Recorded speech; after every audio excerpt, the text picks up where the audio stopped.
Hey guys, it's Jay. Welcome back to my channel. We're discussing popular culture of the 70s, 80s, and 90s. I'm heading to Ajax, Ontario.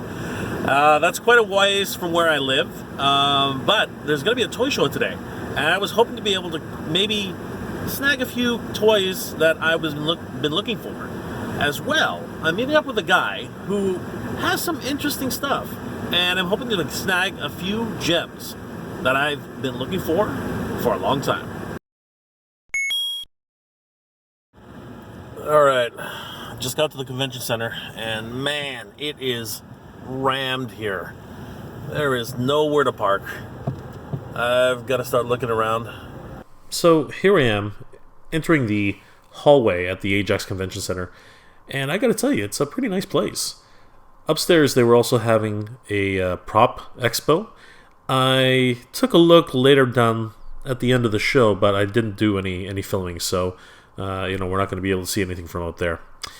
I am here just picking up my tickets. This is the entrance of the convention center. They were selling t-shirts here in the front. And then we're just going to take a quick look at the entire toy show. Yeah, it was pretty big. They took up about two of the major rooms.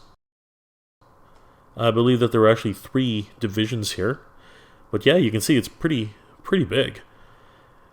And I just start, for the most part, looking around and trying to take a tally of things that I really enjoyed.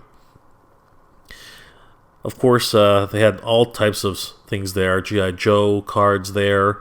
We can see some Transformer merchandise. I see a Mum-Ra. And yeah, it's just some loose toy figures, all in bags with their accessories. That was an Inhumanoids. That's Decomposed right there. Great stuff. Yeah, you really had to just take it in because it was just pure sensory overload at times. There were even some cosplayers taking it in. We can see there's some boxed figures, some 80s glasses. Yeah, some great stuff. Some more recent toys, the bigger figures there for the Star Wars. A lot of stuff in glass cases, and I gotta tell you, I really don't know how they bring these things in glass cases. This was a really cool find. Yeah, there were these albums, and these were kind of cool because there were LPs mixed in with LDs, so laser discs mixed in with records. And then, yeah, just looking at some DVDs of collections. You can see the Transformer Rhino collections there.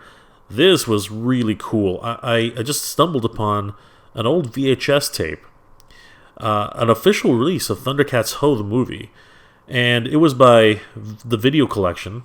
And you can see right at the top, it's a Rankin Bass production. Great stuff. I was very, very happy to have found that. But I could tell right off the bat that these were not going to be cheap. Perusing a little bit more, I saw another tape, and it was the Slaves of Castle Plundar. Again, great classic show, but pretty much outside the price range that I was willing to pay for. Now, this was a find. Voltron, Defender of the Universe, Zarkon's Revenge by Sony. I totally forgot that Sony was the one releasing certain tapes around this time. Zarkon's Revenge, what a great episode. Really, really great stuff. So moving on, just taking a little bit more of a look, and this one was interesting. It was the Battle of the Planets, and it was only $10. It was really a pretty good deal, but it was a bit banged up, and it was probably, I believe, volume 6. So I really would have wanted volumes 1 through 2, or 3 or 4. And this really caught my attention. I've talked about FHE before, Family Home Entertainment. And they used to come in these gigantic boxes. They were just completely oversized. Great stuff. As you can see, if you put it up to like a regular videotape, it's like twice the size. And in the back, it was pretty interesting. They had almost like a mini comic book at the back. It was really, really kind of cool. But I knew for a fact this was going to be beyond my price range. I just had to ask, though. And, yep, sure enough, he was telling me it was like $25. And as awesome as this is, and as much as I wanted it, I just could not bring myself to pay $25 for a unfortunately folded box, big box FHE cassette. And, this one was G.I. Joe, but right beside it was Megatron. I mean, there was another, Transformers cassette right next to it. It was really great stuff. Coming around the corner, something caught my eye beyond the Transformers and the Ghostbusters. There was a loose Masters of the Universe figure, He-Man, from the new Adventures of He-Man. Not the new Adventures of He-Man, it was the later editions. But then I just had to ask about the Snake Mountain. And she told me it was like $45 for this. And I said, okay, well, $45 is great, but does it come with everything? And she's like, no, there's, missing the chains, missing the bridge. And I just yeah, that's not going to happen. Around the corner, I spied the San Diego Comic-Con exclusive She-Ra figure. And, man, that thing is super rare right now. And, of course, coming around, this place was... A lot of vendors were, selling a lot of Transformers. It was like Transformer heaven in there. So, yeah, you could pretty much... If you were looking for a loose Transformer, you needed to come here. We really started checking out this Cheetor here. I remember this came out in the late 2000s, 2009, 2010. It was really hard to get. You had to get it on pre-order.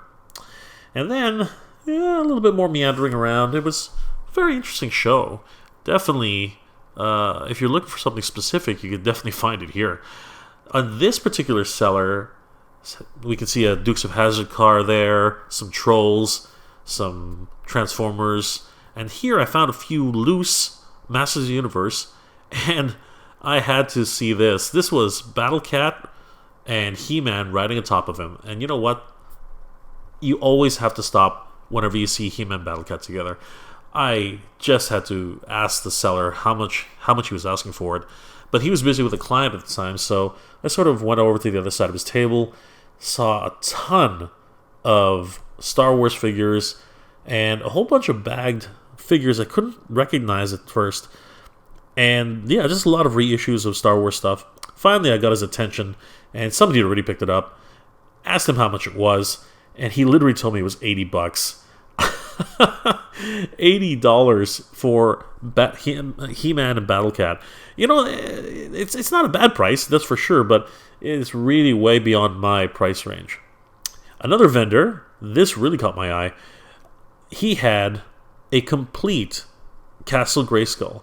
I asked him, does it come with everything? He pulls down the bag, and yeah, he says, yeah, it comes with the flag, which is really hard to find, and more importantly, the tiny little blaster, which is everybody loses. Everybody loses the tiny blaster. So I had to ask. I said, so how much you looking for this thing? And he said $300, and I was like, whoa, $300. I mean, I know it's complete. So then I asked, does it come with a box? And he said no, it doesn't. And I already have the Castle Grayskull. I'm just honestly looking for the box. All right, so I've met up with Mike, and we're just going to take a look at some anime videos that he and I talked about over Facebook. Let's take a look.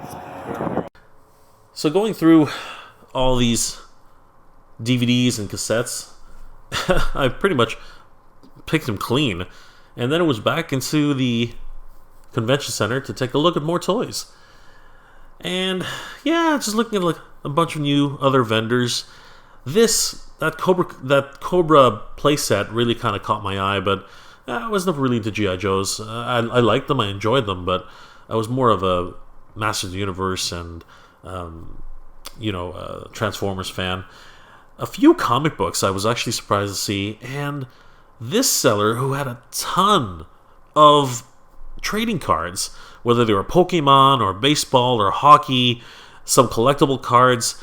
I was just shocked to even see that. I didn't even know people were still collecting cards. On to a few more vendors, and nothing really caught my attention. Some reissues of Star Wars, Monopoly. But then, right here, I just had to come and take a look at this Devastator. Now, this is the Masterpiece Devastator that was released. Actually, I don't think it was the Masterpiece. I think it was like an issue of their latest line. The seller wanted $150 for it. Now, that's not a bad price in Canadian dollars. But it was missing the blaster and missing a few of the smaller weapons. So $150. One of my buddies was asking me to keep a lookout for a complete Devastator. And $150 is a good price, but not for an incomplete Devastator.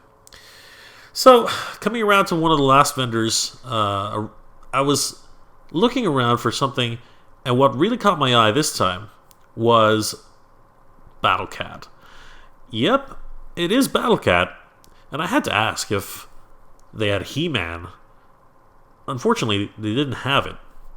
The seller was asking for $20 for it, and I really had to think it over. My Battle Cat's seen better days, and I really did have to think of that one over. There was a Strider right next to him, and a Ripcord at the bottom. Yeah, very interesting stuff. But that Battle Cat, yeah, it was really tempting. Here's something that I really don't, in my opinion, I don't understand. The last vendor at the back, the very back of the place, they were just literally selling nothing but Funko Pops. I do not understand Funko Pops. I mean, I know that there's some classic connection to them. I mean, they just keep doing a lot of retro stuff, but they're not toys. They're these little, miniature SD figures, just chibis. And I don't know. I just don't get it. That'll pretty much wrap up my trip to the Ajax Toy Con. Okay. Whew. All right. So, it has been a few days since I've been to the Ajax Toy Show. It was a lot of fun being there. And I did get pretty much exactly what I was hoping for. The show was packed as usual. I was able to do a little bit of toy hunting, but didn't really find too much of anything at a good deal. I was able to snag one item, which I really want to show you pretty much at the end of the video. I really am an old school anime fan, as most of you guys really know. So when I saw this listing and I saw some of the items that were on it, I really had to grab it, because I've been on the lookout for a couple of these tapes, as they really just don't pop up very often. And when I was collecting back in the day, these things were prohibitively expensive, especially here in Canada, where, well, let's just say the exchange rate isn't that great. And local distributors just weren't available at the time when these videos came out. Anyway, let's take a look. Okay, this one brings back memories. It's kind of funny too, because this one is Voogie's Angels from Anime Works. So, as I told you before in the past, anime was very kind of fringe when it first came out, and you didn't really get too many examples of anime companies that were coming up through the ranks. After there was a bit of a resurgence and a bit of more interest in anime, companies like Anime Works and Funimation started coming up and really picking up the ball where some of the pioneers of anime had started. Anime Works is just one of those companies that really was coming up back in the day, and I think they're still around today, if I'm not mistaken, but they're not really the powerhouse they used to be at the time. Voogie's Angels, $1, freaking amazing. So this is a classic, and I'm pretty sure everyone's seen it by now, but for me, man, I've always wanted to own this videotape. So this, oh, and by the way, guys, these are VHS tapes that I'm going through right now. So this is Ninja Scroll. So, back in the day, manga video and manga entertainment, they were just coming out of nowhere for the most part. And when I heard about manga entertainment for the very first time, I was like, man, who are these guys? They're just coming in, and they don't, they seem to be doing some great, crazy things. And Ninja Scroll was one of the very early releases here in North America. And when I first saw Ninja Scroll, let me tell you, I was blown away. This was one of Madhouse's classic anime films, and really, still a classic today. So yeah, Ninja Scroll. Really glad to have this, guys. Awesome. Oh yeah, so this is this is one of those guilty pleasures for me, definitely. I love anime school dramas, as anyone would, but this anime was just one of those funny ones that really kind of, you have to tilt your head and say, what the heck am I watching right now? just the absurdity and the nature of certain anime that was made in the 90s. But I'm pretty sure this is older than the 90s for sure. So this tape is Scubandeka. Man, this was volume 2. But I gotta tell you, I loved Scubandeka. The idea that you could use a yo-yo as a weapon, man, that was just so intriguing to me. I mean, you can, obviously. If you hit somebody with a yo-yo, it's definitely gonna hurt. But the way she used to wield it around, it was pretty crazy. Scubandeka, original ADV videotape. Great stuff. Here's another here's another tape that really just gets me. So obviously, anime, you know what, any video game to anime translation or just to live action or animation has never really translated that well. And even the Japanese are guilty of not really getting it right. And this is a good example of that. One of my favorite games when I was growing up, Samurai Spirits, or Samurai Showdown as it's known here in North America. Again, when you compare the animation inside the actual game and the kind of storyline in the game, it's really kind of perplexing why this particular anime came out. And yeah, Amakusa is kind of weird in this one. The whole thing is just a little bit of a mishmash, and yeah, just all around kind of strange. So yeah, Samurai Showdown. Just what happened? Still, really glad to have this one. This seller was pretty much giving away his collection. Yeah, I just don't understand what was going on. But anyway, you get some really cool finds on Kijiji and Facebook. So if you guys are looking to collect anime physically, I would definitely consider looking up those types of sales. This next one is really interesting. Again, DVDs, official DVDs. So very happy to have these as well. It doesn't even look like he's opened these ones. Wow. It's Inuyasha Series 1 volume set, which is great. Inuyasha, the second DVD set. So yeah, great stuff. And again, he gave these to me for, I believe these two sets were $5 each. So yeah, great stuff. Toradora set 2. Toriko set number 1, which is collection number 1, which is great. I am very happy to have this. I haven't watched the series, but I've heard good things about it. So, The Melancholy of Haruhi Suzumiya. A great series, but pretty much right towards the end, it started to do funny things. Gravion Zue, Volume 1. Gravion Zue, Volume 2. Great stuff, guys. Really super awesome. Goren Lang Volume 1 set. For a giant robot lover like myself, freaking amazing. And of course, it is made by Gainax, so you know it's going to be great. And heck, there's just too much fan service in here to count, so. All 4 Claymore DVD set, DVD chapters. So there's Claymore number 1, Claymore number 2, Claymore chapter 3, and Claymore chapter 4. Wow. Just crazy. Witch Hunter Robin, the first set. First volume. Black Lagoon, Volume 1. Again, great stuff, and only $1. Noir. Back when good old ADV Films was doing some really crazy stuff. Noir was pretty cool. It's Digimon, Volume 1. So yeah, I mean, again, I never grew up with it, but I'd be happy to take a look. Rosen Maiden. And this is Rosen Maiden Volume 2. So great stuff. And again, just only $1. So these are all Streamline Picture videotapes. And obviously, I've talked about Streamline Picture a lot. And I think you guys, if you don't already know these films, I would highly recommend them, highly check them out. So the first one is classic tale. And I always think that this is the god of manga, Osamu Tezuka, but it wasn't. I'm pretty sure it was directed and actually based off of a manga by someone else. It's Barefoot Gen. Great tale. It's about the Hiroshima bombings and just what stopped the war. Certain Japanese people were suffering and how they got through those tough times.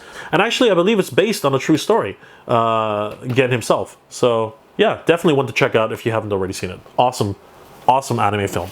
Yeah, I remember watching this one, picking it up, and just, man, just really having some great times with it. And I'm going to definitely review this this film, as it's definitely one of my favorites. This one is Stream of the Pictures presentation of Windaria. If you guys have not seen any of these classic animes, I really suggest you do. They're awesome.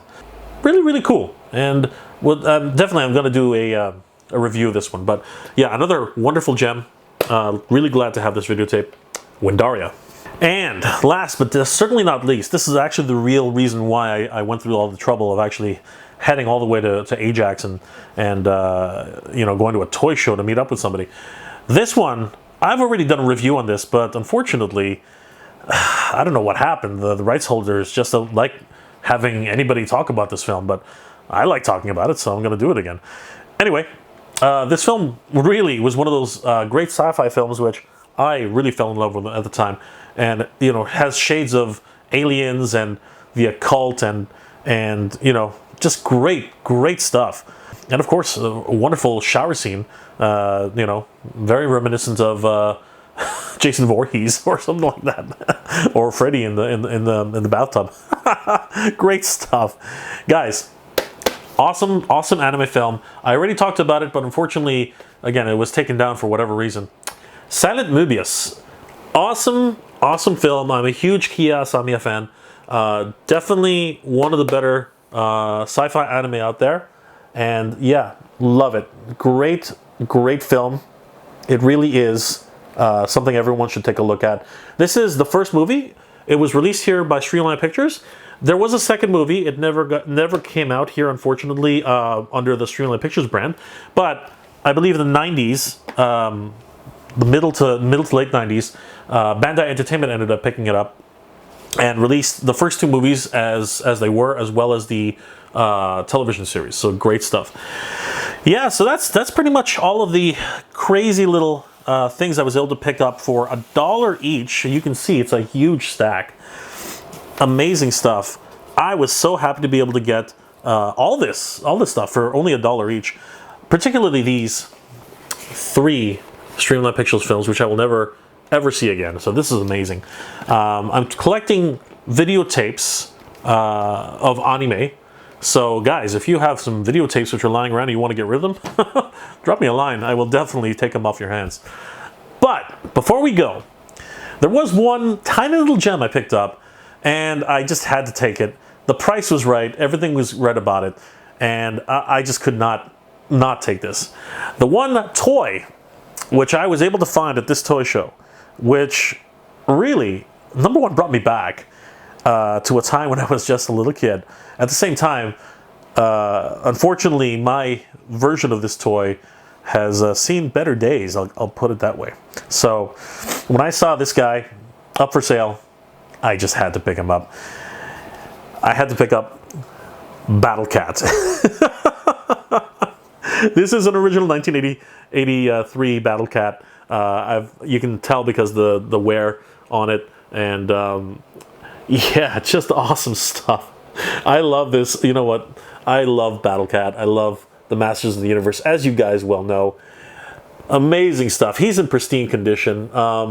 There are a few things wrong. I mean, like if you look here closely, you can pretty much see that. Okay, my face is like here. If you anyway, there's somewhere some kid has chewed on his saddle. You can probably see that now. Yeah, I mean, it's not perfect, but luckily my saddle, the one I have, is intact, so I can easily take this and replace it. But other than that, Battle Cat is in amazing condition. I'm so glad I was able to pick this up because, to be perfectly honest with you, mine has definitely seen better days, and I'm going to be showing that a little bit later. But yeah, awesome haul. Great time going down to the Ajax Toy Convention, Toy Show. Guys, honestly, if you're a lover of toys and if you're a collector, you definitely want to hit up your local toy shows. They're really awesome. The dealers there are just, so cool. They really have a wealth of knowledge in terms of like how toys are to be maintained and, where they even came from. So yeah, I would definitely recommend always going to toy shows when they're in your area. And who knows, you might be able to find some pretty amazing deals, just like these ones here. Literally, all these sets were $1 to $5 each. That's pretty much all I paid for them. It was really great stuff. And I was able to get Battle Cat. Oh yeah, I forgot to tell you how much he was. He was only $15. And I know that sounds like a lot to some of my viewers down south, but let me tell you, here in Canada, $15 for Battle Cat, that's a pretty damn good deal. Anyways, guys, I really have to say that it was quite the adventure heading all the way to Ajax, Ontario to pick up all of these DVD sets and some of these hidden gems and video cassettes. Anywhere from only $1 to $5. It was a really great time for me. And of course, I had a great time at the toy show. And I came away with Battle Cat. Guys, if you enjoyed this episode, please do leave me a like. It really helps me out. If you have any comments or suggestions on anime, toys, collectibles, cartoons, or anything else you'd like me to review, please leave those in the comment section below. And consider subscribing, as it helps YouTube realize that I'm doing a good job and that you guys enjoy my work. And of course, please, if you do wish to help me and support me on Patreon, that would really mean the world to me. Thank you guys ever so much. Well guys, as always, thank you very much for watching. Geek proud. Thanks for watching, everybody. If you'd like to support the channel, please see the link in the description below. I've got more videos on the way, and we'll see you at the next one. Geek proud.